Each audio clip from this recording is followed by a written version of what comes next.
നമസ്കാരം. പ്രധാനമന്ത്രി നരേന്ദ്രമോദിക്കെതിരായ ചട്ടലംഘന പരാതികൾ തെരഞ്ഞെടുപ്പ് കമ്മീഷന്റെ വെബ്സൈറ്റിൽ കാണാനില്ല. സൈന്യത്തിന്റെ പേരിൽ മോദി വോട്ട് തേടിയതിന് എതിരെയുള്ള പരാതികളാണ് കാണാനില്ലാത്തത്. മോദിക്കെതിരെ CPIM ഇതുവരെ നൽകിയത് 4 പരാതികളാണ്. പരാതികൾ കാണാനില്ലാത്തത് ഗുരുതരമെന്നും തെറ്റുതിരുത്താൻ കമ്മീഷൻ ഉടൻ തയ്യാറാകണമെന്നും CPIM general secretary Sitaram Yechury ആവശ്യപ്പെട്ടു. എന്നാൽ ഇക്കാര്യത്തിൽ തെരഞ്ഞെടുപ്പ് കമ്മീഷൻ ഇതുവരെ പ്രതികരിച്ചിട്ടില്ല. തെരഞ്ഞെടുപ്പ് കമ്മീഷന്റെ കർശന നിർദ്ദേശം മറികടന്ന് നിരവധി തവണയാണ് നരേന്ദ്രമോദി സൈനികരുടെ പേരിൽ വോട്ട് തേടിയത്. മഹാരാഷ്ട്രയിലെ ലാത്തൂരിൽ കന്നി വോട്ടർമാരോട് പുൽവാമയിൽ വീരമൃത്യു വരിച്ചവർക്കും ബലാക്കോട്ടിൽ തിരിച്ചടി നൽകിയവർക്കും വോട്ട് ചെയ്യണം എന്നായിരുന്നു മോദിയുടെ പ്രസംഗം. ഇതിനെതിരെ തെരഞ്ഞെടുപ്പ് കമ്മീഷന് പരാതികൾ ലഭിച്ചിട്ടും സൈനികരെ തെരഞ്ഞെടുപ്പ് ആയുധമാക്കുന്നത് മോദി തുടർന്നു. ഗുജറാത്തിലും രാജസ്ഥാനിലും നരേന്ദ്രമോദി ഇതാവർത്തിച്ചു. മോദിക്ക് പുറമെ BJP ദേശീയ അധ്യക്ഷൻ അമിത് ഷായും സൈനികരെ തെരഞ്ഞെടുപ്പ് ആയുധമാക്കുകയാണ്. ഇതിനെതിരെ തെരഞ്ഞെടുപ്പ് കമ്മീഷന് മുന്നിലുള്ളത് നിരവധി പരാതികൾ. എന്നാൽ കമ്മീഷന്റെ വെബ്സൈറ്റിൽ മോദിക്കെതിരായ പരാതികൾ കാണാനില്ല. മഹാരാഷ്ട്രയിൽ തെരഞ്ഞെടുപ്പ് ചട്ട ലംഘനങ്ങളിൽ 3 പരാതികൾ മാത്രമാണ് സൈറ്റിലുള്ളത്. ഇതിലും മോദിക്കെതിരായ പരാതി കാണാനില്ല.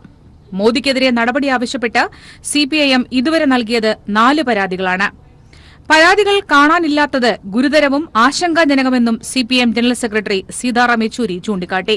തെരഞ്ഞെടുപ്പ് കമ്മീഷന്റെ പ്രവർത്തനങ്ങൾ ചോദ്യചിഹ്നത്തിൽ നിൽക്കുന്നത് ജനാധിപത്യത്തിന് തന്നെ ആപത്തെന്നും എത്രയും പെട്ടെന്ന് തെറ്റുതിരുത്താൻ കമ്മീഷൻ തയ്യാറാകണമെന്നും യെച്ചൂരി ആവശ്യപ്പെട്ടു. എന്നാൽ ഇക്കാര്യത്തിൽ തെരഞ്ഞെടുപ്പ് കമ്മീഷൻ ഇതുവരെ പ്രതികരിച്ചിട്ടില്ല. ഇതോടെ BJPയെ സഹായിക്കുന്ന തരത്തിൽ കമ്മീഷൻ പ്രവർത്തിക്കുന്നു എന്ന ആരോപണം കൂടുതൽ ശക്തമാവുകയാണ്. News bureau, Delhi.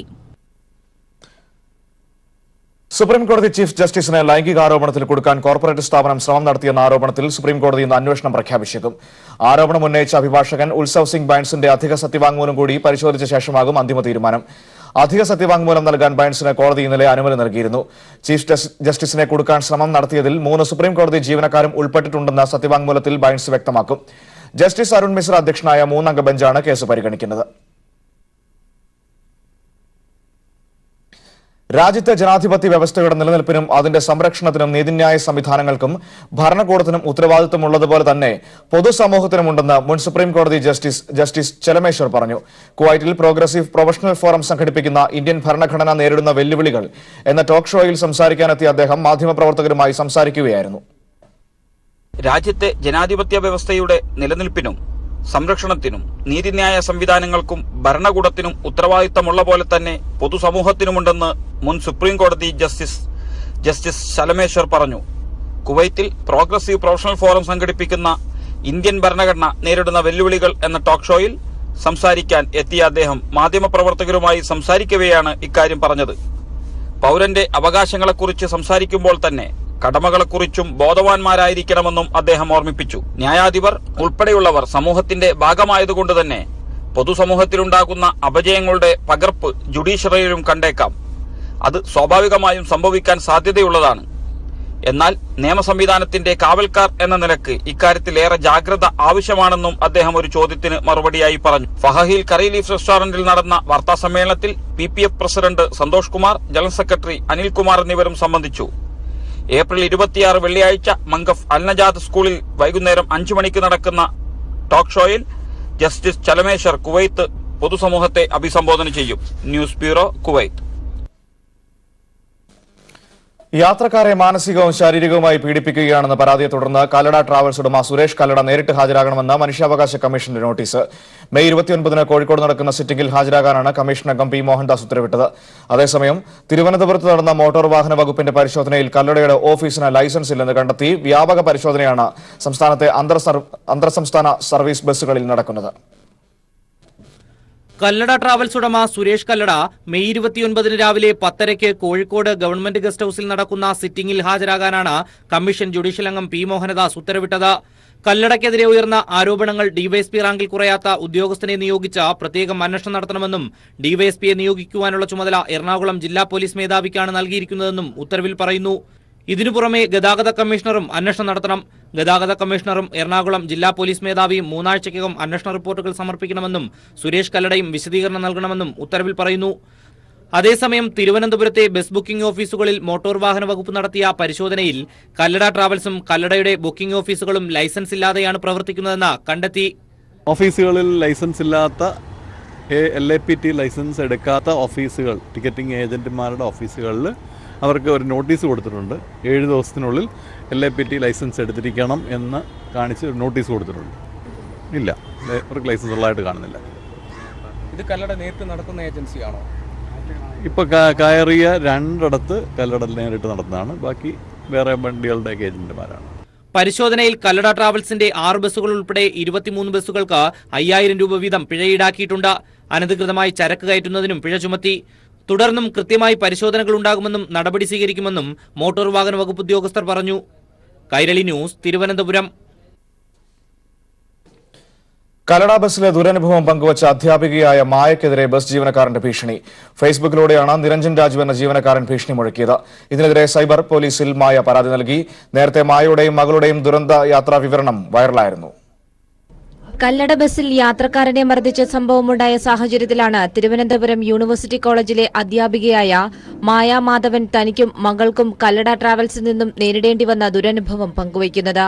2017 തമിഴ്നാട്ടിലെ വില്ലുപുരത്ത് നിന്നും തിരുവനന്തപുരത്തേക്കുള്ള യാത്രയെക്കുറിച്ചുള്ള ഫേസ്ബുക്ക് പോസ്റ്റ് ഇട്ട ഉടൻ വൈറലാവുകയും ചെയ്തു. ഈ ഘട്ടത്തിലാണ് കല്ലട ബസ്സിലെ ജീവനക്കാരൻ മായയുടെയും മകൾ ഉജ്ജ്വലയുടെയും ഫോട്ടോ സഹിതം പോസ്റ്റ് ചെയ്ത് ഇവരെ ആക്രമിക്കാൻ ആഹ്വാനം ചെയ്ത് പോസ്റ്റിട്ടത്. നിരഞ്ജൻ രാജു എന്ന ജീവനക്കാരനാണ് ഭീഷണി മുഴക്കിയതെന്ന് മായ പറയുന്നു. ഇന്നലെയാണ് എന്റെ ശ്രദ്ധയിൽപ്പെടുന്ന ഫേസ്ബുക്കിൽ ഓപ്പണായിട്ട് എനിക്കൊരു ഭീഷണി പോസ്റ്റ് ഇട്ടിരിക്കുന്നു എന്നുള്ളത്. മെനഞ്ഞാന്ന് ഞാൻ 1-2 മാധ്യമങ്ങളിൽ ഇത് പങ്കുവച്ചിരുന്നു, എന്റെ അനുഭവം പങ്കുവച്ചിരുന്നു. അതിനെ തുടർന്ന് വന്ന പോസ്റ്റാണത്. അതായത് ഇട്ടിരിക്കുന്നതാണ് എൻ്റെ മകളുടെയും ചിത്രം ഉപയോഗിച്ചുകൊണ്ട് എഴുതിയിരിക്കുന്നത് ഇതാണ്: ഇവളെ വലിച്ചു കീറി ഭിത്തിയിലൊട്ടിക്കാൻ കല്ലടയിൽ ആരുമില്ലേടാ എന്നാണ് ചോദിക്കുന്നത്. ചലഞ്ചാണ്. അപ്പം അതുകൊണ്ട് ഞാൻ പരാതി കൊടുത്തിട്ടുണ്ട്. മുഖ്യമന്ത്രിക്ക്, DGPക്ക്, സൈബർ സെല്ലിനും വനിതാ കമ്മീഷനും പരാതി കൊടുത്തിട്ടുണ്ട്. അർദ്ധരാത്രി 12 മണി മുതൽ പുലർച്ചെ 5 മണിവരെയായിരുന്നു മായയ്ക്കും മകൾക്കും ഉൾപ്പെടെ റോഡിൽ അന്ന് കഴിയേണ്ടി വന്നത്. കല്ലടയുടെ ഓഫീസ് അവിടെ ഉണ്ടായിരിക്കെയാണ് യാത്രക്കാർക്ക് റോഡിൽ നിൽക്കേണ്ട അവസ്ഥ വന്നത്. ഒപ്പം പുലർച്ചെ 5:30 ബസ് വന്നെങ്കിലും തുടർന്ന് ഭക്ഷണം കഴിക്കാൻ നിർത്തിയത് അന്ന് ഒരു ദിവസം മാത്രമായിരുന്നു. അതും വളരെയധികം ചീത്തവിളി കേട്ടതിന് ശേഷവും. ഇത്തരം സംഭവങ്ങൾ ഇപ്പോഴും കല്ലടയിൽ യാത്ര ചെയ്യുന്നവർ അനുഭവിക്കുന്നുണ്ടെന്നും മായ ടീച്ചർ പറയുന്നു. കൈരളി ന്യൂസ്, തിരുവനന്തപുരം. കേരള തീരത്ത് ഇന്ന് രാത്രി വരെ ശക്തമായ തിരമാലയ്ക്ക് സാധ്യതയുണ്ടെന്ന് കാലാവസ്ഥാ നിരീക്ഷണ കേന്ദ്രം അറിയിച്ചു. 1.5 മീറ്റർ മുതൽ 2.2 മീറ്റർ വരെ ഉയരത്തിൽ തിരമാലയുണ്ടാകുന്നതിനാൽ കടൽ പ്രക്ഷുബ്ധമാകും. കഴിഞ്ഞ ദിവസം തിരുവനന്തപുരത്തെ തീരപ്രദേശങ്ങളിൽ കടൽക്ഷോഭം രൂപപ്പെട്ടിരുന്നു. സംസ്ഥാനത്ത് 26 മുതൽ കനത്ത ജാഗ്രതാ നിർദ്ദേശം. മത്സ്യബന്ധനത്തിന് കടലിൽ പോയവരോട് തിരികെ എത്താനും കാലാവസ്ഥാ നിരീക്ഷണ കേന്ദ്രത്തിന്റെ നിർദ്ദേശം. തിരുവനന്തപുരത്തെ തീരപ്രദേശങ്ങളായ വലിയതുറ, ശംഖുമുഖം പ്രദേശങ്ങളിലാണ് കഴിഞ്ഞ ദിവസം കടൽ പ്രക്ഷുബ്ധമായത്. എന്നാൽ കാര്യമായ നാശനഷ്ടങ്ങളോ അപകടങ്ങളോ ഉണ്ടായിട്ടില്ല. കടൽക്ഷോഭം രൂപപ്പെട്ട സാഹചര്യത്തിൽ അതീവ ജാഗ്രത പുലർത്തണമെന്ന് ദുരന്ത നിവാരണ സമിതി തീരദേശവാസികളോട് അറിയിച്ചിട്ടുണ്ട്. ഇന്ത്യൻ മഹാസമുദ്രത്തിന്റെ ഭൂമധ്യരേഖാ പ്രദേശത്തും തെക്കുപടിഞ്ഞാറൻ ബംഗാൾ ഉൾക്കടലിലും ശ്രീലങ്കയുടെ തെക്ക് കിഴക്കുമായി ന്യൂനമർദ്ദം രൂപം കൊള്ളുമെന്ന് കേന്ദ്ര കാലാവസ്ഥാ നിരീക്ഷണ കേന്ദ്രം അറിയിച്ചു. ഈ മേഖലയിൽ ഇന്ന് കാറ്റിന്റെ വേഗത മണിക്കൂറിൽ 30 മുതൽ 40 കിലോമീറ്റർ വരെയാവാനും നാളേത് മണിക്കൂറിൽ 40 മുതൽ 50 കിലോമീറ്റർ വരെയാവാനും സാധ്യതയുണ്ട്. 27-ന് കാറ്റിന്റെ വേഗത മണിക്കൂറിൽ 60 മുതൽ 70 കിലോമീറ്റർ വരെയാകും. 28-ന് കേരള തീരത്ത് മണിക്കൂറിൽ 80 മുതൽ 90 കിലോമീറ്റർ വരെയും കാറ്റ് വീശും. മത്സ്യത്തൊഴിലാളികൾ 27 മുതൽ കേരള തീരത്തും തമിഴ്നാട് തീരത്തും മത്സ്യബന്ധനത്തിന് പോകരുതെന്ന് അറിയിച്ചിട്ടുണ്ട്. കടൽ പ്രക്ഷുബ്ധമോ അതിപ്രക്ഷുബ്ധമോ ആകാൻ സാധ്യതയുള്ളതിനാൽ ആഴക്കടലിൽ മത്സ്യബന്ധനത്തിലേർപ്പെട്ടിരിക്കുന്നവർ 27-ന് പുലർച്ചെ 12 മണിയോടെ ഏറ്റവും അടുത്തുള്ള തീരത്തെത്തണമെന്നും അറിയിച്ചു കഴിഞ്ഞു. കൈരളി ന്യൂസ്, തിരുവനന്തപുരം. സുപ്രീം കോടതി വിധിയിൽ സന്തോഷമെന്ന് ബിൽക്കിസ് ബാനു. നഷ്ടപരിഹാരത്തിന്റെ ഒരു പങ്ക് തന്നെ പോലെ പോരാടുന്ന സ്ത്രീകൾക്കും അവരുടെ മക്കളുടെ വിദ്യാഭ്യാസത്തിനും നൽകുമെന്നും ബിൽക്കിസ് ബാനു വ്യക്തമാക്കി. ദില്ലിയിൽ നടത്തിയ വാർത്താ സമ്മേളനത്തിലാണ് ബിൽക്കിസ് ബാനു ഇക്കാര്യം വ്യക്തമാക്കിയത്.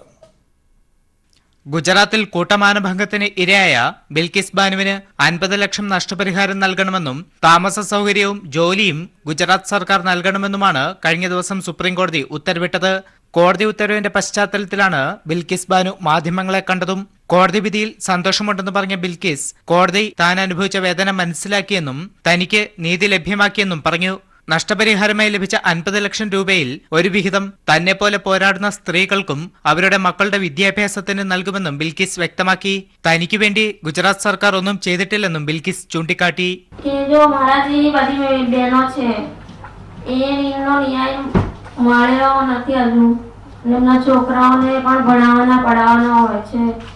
એમના માટે હું થોડા પૈસા હું આપીશ, હું મદદ કરીશ. આ જે પૈસા આવ્યા છે એના. കൂട്ടമാനഭംഗത്തിന് ഇരയായപ്പോൾ ബിൽക്കിസ് ബാനു 5 മാസം ഗർഭിണിയായിരുന്നു. 17 വയസ്സുള്ള മകളെ അഭിഭാഷകയാക്കണമെന്നാണ് ആഗ്രഹം. ബിൽക്കിസ് ബാനുവിന്റെ അഭിഭാഷക ആശയും വാർത്താ സമ്മേളനത്തിൽ പങ്കെടുത്തു. കൈരളി ന്യൂസ്, ദില്ലി. വാർത്തകളിലേക്ക്. കെവിൻ കേസിൽ ഒന്നാം പ്രതി ഷാനു ചാക്കോ ഉൾപ്പെടെ 7 പേരെ മുഖ്യസാക്ഷി അനീഷ് സെബാസ്റ്റ്യൻ തിരിച്ചറിഞ്ഞു. കോട്ടയം പ്രിൻസിപ്പൽ സെഷൻസ് കോടതിയിൽ നടന്ന വിചാരണയുടെ ആദ്യ ദിനത്തിലാണ് അനീഷ് പ്രതികളെ തിരിച്ചറിഞ്ഞത്. അതേസമയം 5-ാം പ്രതി ചാക്കോ ഉൾപ്പെടെ 3 പേരെ തിരിച്ചറിഞ്ഞില്ല. 14 പ്രതികളും ഒരുപോലെ വെള്ളവസ്ത്രം ധരിച്ചതും രൂപമാറ്റം വരുത്തിയതും സാക്ഷിയിൽ ആശയക്കുഴപ്പമുണ്ടാക്കിയെന്ന് പ്രോസിക്യൂഷൻ വാദിച്ചു. 2018 മെയ് 27-നാണ് കേസിനാസ്പദമായ സംഭവം. കൊല്ലപ്പെട്ട കെവിന്റെ ബന്ധുവും മുഖ്യസാക്ഷിയുമായ അനീഷിനെയാണ് പ്രോസിക്യൂഷൻ ആദ്യം വിസ്തരിച്ചത്. വിസ്താരത്തിൽ സംഭവങ്ങൾ ഒന്നൊന്നായി വിശദീകരിച്ച അനീഷ് മുഖ്യപ്രതി ഷാനു ചാക്കോ ഉൾപ്പെടെ 7 പ്രതികളെ തിരിച്ചറിഞ്ഞു. കണ്ണിന് കാഴ്ചക്കുറവുള്ള അനീഷ് പ്രയാസപ്പെട്ടാണ് പ്രതികളെ തിരിച്ചറിഞ്ഞത്. അതേസമയം നീനുവിന്റെ പിതാവും 5-ാം പ്രതിയുമായ ചാക്കോ ഉൾപ്പെടെ 3 പേരെ അനീഷ് തിരിച്ചറിഞ്ഞില്ല. പ്രതികളെല്ലാം ഒരേപോലെ വെള്ളവസ്ത്രം ധരിച്ചും രൂപമാറ്റം വരുത്തിയതിനാലും തിരിച്ചറിയുന്നതിൽ സാക്ഷിക്ക് ആശയക്കുഴപ്പമുണ്ടായി. ഇക്കാര്യം അനീഷ് കോടതിയെ അറിയിക്കുകയും ചെയ്തു. അവരുടെ ഒരു വേഷപ്രച്ഛന്നരായ കോടതി വന്ന് അവരുടെ പഴയ അപ്പിയറൻസ് ഒക്കെ മാറ്റി മുടി മൊട്ട ചിലർ വളരെ പറ്റ താടി പഠിച്ചു. താടി ഉണ്ടായിരുന്ന താടിയായിരുന്നു പലരുടെ ഐഡന്റിറ്റി. താടിയൊക്കെ പഠിച്ചു.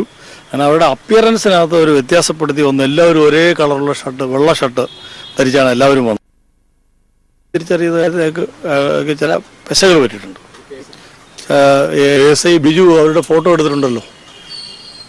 ബിജുവും അജയകുമാറും ചേർന്ന് ഇതിലെ 1ഉം 3ഉം പ്രതികളുടെ ഫോട്ടോ അവരുടെ ടെലിഫോൺ ഈ സ്ഥലത്തൊക്കെ ഉണ്ട്. അങ്ങനെ വേറെയും ഒരുപാട് തെളിവുകളുണ്ട്. വേറെയും ശാസ്ത്രീയമായ തെളിവുകളൊക്കെ അവർക്കെതിരായിട്ടുണ്ട്.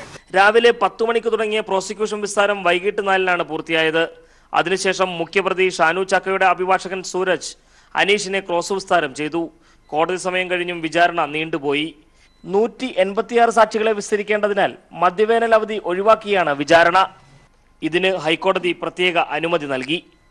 കൈരളി ന്യൂസ്, കോട്ടയം. ശ്രീലങ്കയിൽ 359 പേർ കൊല്ലപ്പെട്ട ചാവേർ സ്ഫോടന പരമ്പരയുടെ പശ്ചാത്തലത്തിൽ പോലീസ് മേധാവിയോടും പ്രതിരോധ സെക്രട്ടറിയോടും രാജിവെക്കാൻ പ്രസിഡന്റ് മൈത്രിപാല സിരിസേന ആവശ്യപ്പെട്ടു. ഭീകരാക്രമണ സാധ്യത സംബന്ധിച്ച് രഹസ്യാന്വേഷണ വിഭാഗം മുന്നറിയിപ്പ് നൽകിയിട്ടും പ്രതികരിക്കാത്തതിനാണ് നടപടി.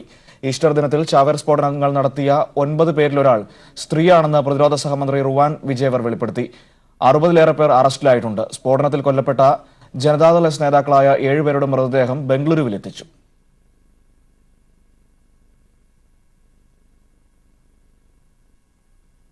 പോളിംഗിലുണ്ടായ വർധനവ് കാസർഗോഡ് ലോക്സഭാ മണ്ഡലത്തിൽ വിജയം ഉറപ്പാക്കുന്നതിനൊപ്പം ഭൂരിപക്ഷവും വർദ്ധിപ്പിക്കുമെന്ന പ്രതീക്ഷയിലാണ് LDF. LDF സ്വാധീന മേഖലകളിലാണ് വോട്ട് വർധന കൂടുതലെന്നതാണ് LDFന്റെ ആത്മവിശ്വാസത്തിന് അടിസ്ഥാനം. എന്നാൽ അട്ടിമറി വിജയം UDFും വോട്ട് വർധന BJPയും പ്രതീക്ഷിക്കുന്നു. 2014 കാസർഗോഡ് ലോക്സഭാ മണ്ഡലത്തിൽ രേഖപ്പെടുത്തിയതിനേക്കാൾ 2.08% പോളിംഗ് വർധനമാണ് 2019 ഉണ്ടായിട്ടുള്ളത്. ഈ വർധനവ് തങ്ങൾക്ക് നേട്ടമാകുമെന്ന വിശ്വാസത്തിലാണ് LDFും UDFും. കാസർഗോഡ് ലോക്സഭാ മണ്ഡലത്തിലെ 7 നിയമസഭാ മണ്ഡലങ്ങളിൽ 2 UDF വിജയിച്ചിട്ടുള്ളത്. കാസർഗോഡും മഞ്ചേശ്വരവും ഈ 2 മണ്ഡലങ്ങളിലും കൂടി 7% പോളിംഗ് ആണ് ഇത്തവണ വർദ്ധിച്ചിട്ടുള്ളത്.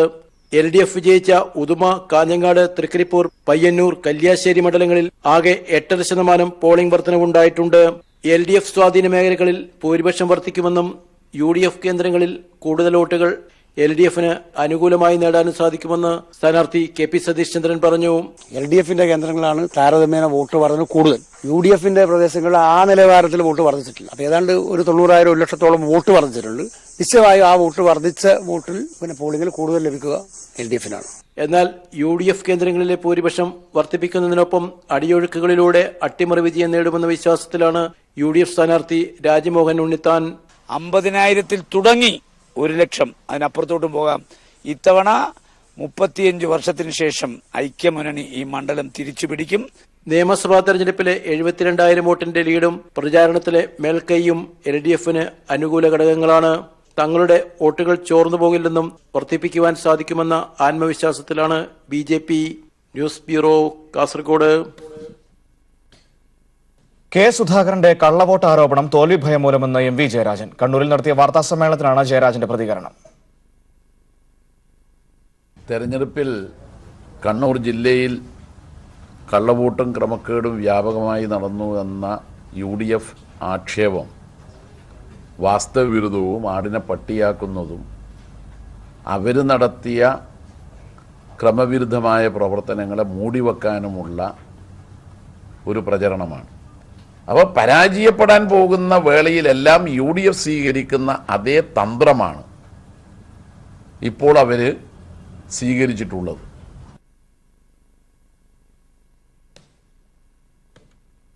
വയനാട് തൊവരിമലയിലെ സമരക്കാർ കളക്ടറേറ്റ് ഉപരോധിച്ചു. തൊവരിമലയിൽ വനഭൂമി കയ്യേറ്റം ഒഴിപ്പിച്ച നടപടിയിൽ പ്രതിഷേധിച്ചാണ് ഭൂസമര സമിതി പ്രവർത്തകർ കളക്ടറേറ്റ് ഉപരോധിച്ചത്. CPML റെഡ് സ്റ്റാർ നിയന്ത്രണത്തിലുള്ള അഖിലേന്ത്യാ ക്രാന്തി കിസാൻ സഭ, ഭൂസമര സമിതി എന്നിവരുടെ നേതൃത്വത്തിൽ തൊവരിമലയിൽ ഹാരിസൺ എസ്റ്റേറ്റിന് സമീപത്തെ മിച്ചഭൂമിയിൽ അവകാശം സ്ഥാപിച്ച് നടത്തിവന്ന സമരമാണ് ഒഴിപ്പിച്ചത്. ഇതാണ് പ്രതിഷേധത്തിന് കാരണമായത്.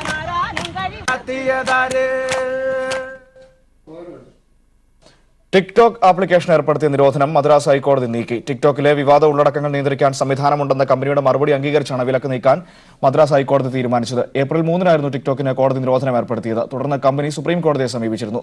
സുപ്രീം കോടതി നിർദ്ദേശപ്രകാരമാണ് കേസ് വീണ്ടും മദ്രാസ് ഹൈക്കോടതി പരിഗണിച്ചത്.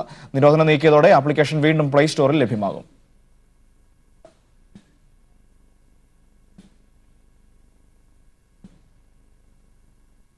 മറ്റു വാർത്തകൾ ചുരുക്കത്തിൽ. ന്യൂസിലൻഡിലെ തണുത്തുറഞ്ഞ ജലാശയത്തിൽ ഹെലികോപ്റ്റർ തകർന്നു വീണു. ഹെലികോപ്റ്ററിലുണ്ടായിരുന്ന 3 പേരും അത്ഭുതകരമായി രക്ഷപ്പെട്ടു.